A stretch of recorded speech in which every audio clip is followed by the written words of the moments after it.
Hello, and welcome to Programming with Python for Scientists and Engineers. I'm Karen, and this is Josh.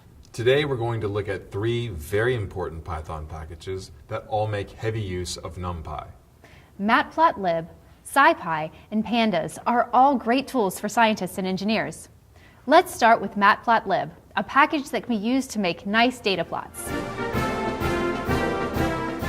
Matplotlib provides a full complement of plot types, including line plots, scatter plots, histograms, bar charts, pie charts, and contour plots. Several examples of plots and the source codes are available in the gallery at the matplotlib.org website. We will go through three examples explaining some of the techniques for creating and customizing the plot displays. First, we'll try a simple plot. In Spider, create a new file and type the following. And run it. Linspace is a function in NumPy that creates an array of evenly spaced values between and including a start and an endpoint. In this case, from -4.0 to 4.0. The third argument specifies the number of intervals used to cover the range from start to end. Because you have an IPython console, the plot appears in it when the plt.plot of xy statement is executed. Now let's make fancier plots. Type in and run this example from the Matplotlib documentation. So, let's talk about what this code does. First, the code generates our values to plot x1, y1 and x2, y2. Then it sets up the first of two subplots. In the plt.subplot statement, the first two arguments specify how we want the subplot arranged. In this case, 2 rows, 1 column. The third argument indicates which subplot is to follow. This time, we do count from 1, not 0. The plt.plot function creates the actual first subplot of the damped oscillation values, x1, y1 first. The argument yo- says we will use yellow for the color, circles for the points, and lines connecting the circles. The title for the entire subplot should be included with the top subplot. Otherwise, the title may be inserted between the two subplots. The Y label specifies the label for the vertical axis. The code moves on to the second subplot.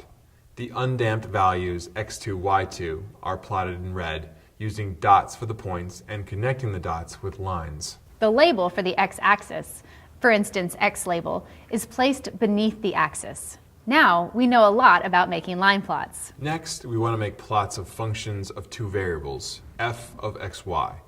When plotting functions of two variables, we generally treat the xy plane as a mesh grid and define our function values at the intersection points of the grid. Fortunately, Matplotlib has tools to make this task easier for us.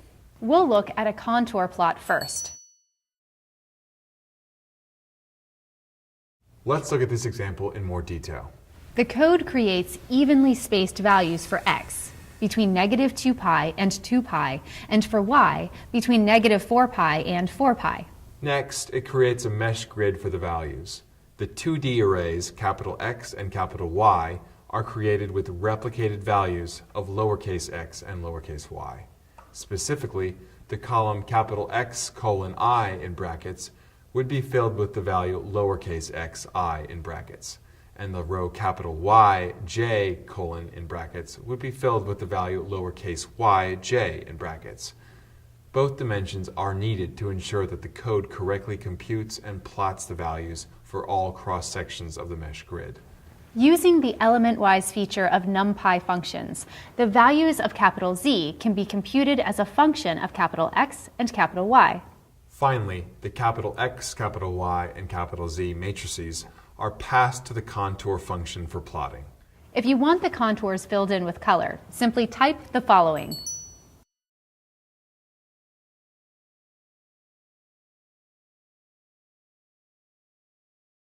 Finally, we'll make a surface plot using the same capital X, Y, and Z matrices from the contour plot.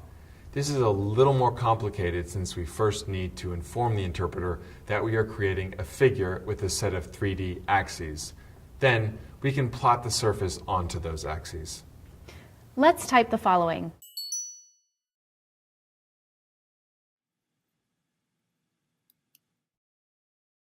These are just a few examples of the many things you can do with matplotlib. Now, let's look at another set of packages that you should know about, SciPy. The name SciPy comes from the words scientific and Python. So, you might guess it's full of useful functions for scientific computation.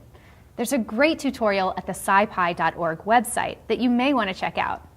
To use SciPy, you will also need to import NumPy. We usually import matplotlib as well. The tutorial assumes that we've already made the following imports. Let's go through one example to show you how it works. There is a base SciPy package, but most of the functionality is in individual subpackages that we had to import. We have packages for special functions like Bessel functions, packages to integrate, packages for optimization, for linear algebra, and several others. It can even do simple image processing with the ND-image subpackage. There are many more subpackages than we have time to discuss. Just as an example, let's look at how to use SciPy to solve a system of linear equations. Here's the system we want to solve. We can rewrite this into matrix form like this. The code to solve this system uses the linalgsolve function from SciPy. So type the following. For this example, you can use your IPython console. You should get the following result for x. Wow, it's that easy. Now let's look at another important package. Pandas is the Python data analysis library, and it has many statistical functions built in. You can find documentation at pandas.pydata.org. To use Pandas, we will need to add it to our imports. The most important new data type in Pandas is the data frame. A data frame is a little like a generalized array. It's particularly useful to store data that's in a spreadsheet format. The columns are labeled with strings, while the values are stored in something similar to NumPy arrays. Eventually, you will learn how to read data into a data frame using Pandas, but for now, we will use a data set that comes with a plotting package called Seaborn and explore how we can manipulate a data frame. Seaborn is not installed into your Anaconda bundle by default, so we'll install it.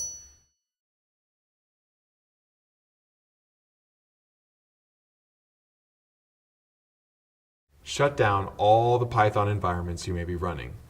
Open the Navigator and go to Environments. Find the drop-down labeled Installed and change it to Not Installed. Scroll down to Seaborn, click on it, and select Mark for Installation. Then, hit the Apply button at the lower right. This may take a while, so you may want to pause the video. When it's finished, hit the Home icon. Start up the Qt console. This is a separate IPython console that's useful for data exploration. Import NumPy, matplotlib, and Pandas again. Now, import Seaborn. Now load the iris dataset. This is a dataset from the 1930s on traits of various iris cultivars. Type this. This shows you the column names and the first few lines of data. Next, type iris.tail20 in parentheses. This shows you 20 rows rather than the default 5. Iris.columns is just the column names. Iris.values is the values. The dtype equals object is a special type that is more general than a number. If we type this, iris.describe parentheses, it shows us interesting summaries of the properties of the data. To extract the column labeled sepal width, run the following. This is a Pandas data type called a series. To store the rows that represent numbers into a NumPy array, use a function called ilock.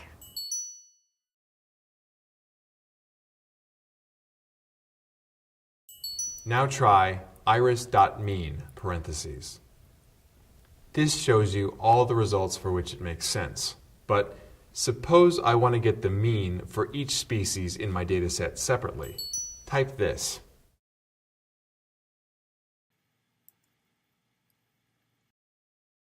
Just to give you a taste of the power to plot your data, run the following.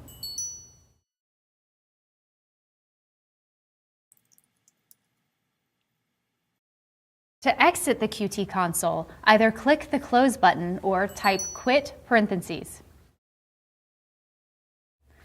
In this episode, we learned about 3 packages that are widely used for scientific and engineering computing: matplotlib for data visualization, SciPy to solve advanced mathematical problems, and Pandas for sophisticated management and manipulation of multi-dimensional datasets that extend typical array functions. Make sure to perform the assignments attached to this episode. Thanks for joining us for this episode of Programming with Python for Scientists and Engineers. See you next time.